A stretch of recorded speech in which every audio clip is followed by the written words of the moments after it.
আসসালামু আলাইকুম প্রিয় দর্শক, সবাই কেমন আছেন? আশা করি খুব ভালো আছেন। আমরা যখন বিকাশ অ্যাপে ক্লিক করি, ক্লিক করে দেওয়ার পর দেখবেন বিকাশ অ্যাপ এভাবে ঘুরতে থাকে।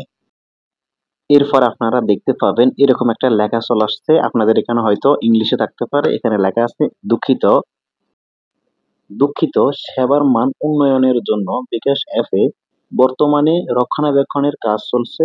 খুব শীঘ্রই বিকাশ অ্যাপ ব্যবহার করতে পারবেন। অ্যাপসটি বন্ধ করুন বা অ্যাপটি বন্ধ করুন এই লেখাটাতে ক্লিক করলে কিন্তু অ্যাপ থেকে আপনাদেরকে বের করে নিয়ে আসবে। অ্যাপটি বন্ধ করুন, ওইখানে ক্লিক করলে আপনাদেরকে অ্যাপ থেকে বের করে নেওয়া হবে। এরপর আপনারা কি করবেন? Google Play Store এ চলে আসবেন। আসার পর এখানে সার্চ আইকনে ক্লিক করে দিবেন। তারপর এখানে লিখবেন বিকাশ লিখে আপনারা সার্চ করে দিবেন। সার্চ করে দেওয়ার পর আপনারা যদি আপনাদের বিকাশ অ্যাপসটি আপডেট চাই আপনারা আপডেট করে নেবেন এখান থেকে। আপডেট হয়ে গেলে আপনারা কি করবেন? ওপেন এ ক্লিক করে দিবেন।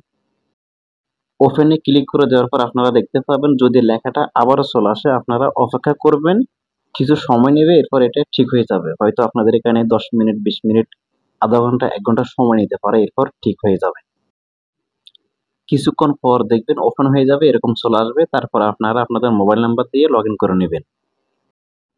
লগইনে ক্লিক করার পর আপনারা নতুন আপডেট ভার্সনটা পেয়ে যাবেন। এরকম দেখা যাবে আপনাদের এখানে। এই ছিল আমাদের আজকের ভিডিও। যদি আমাদের ভিডিওটি ভালো লাগে লাইক, কমেন্ট এবং আমাদের চ্যানেল সাবস্ক্রাইব করে আমাদের পাশে থাকবেন।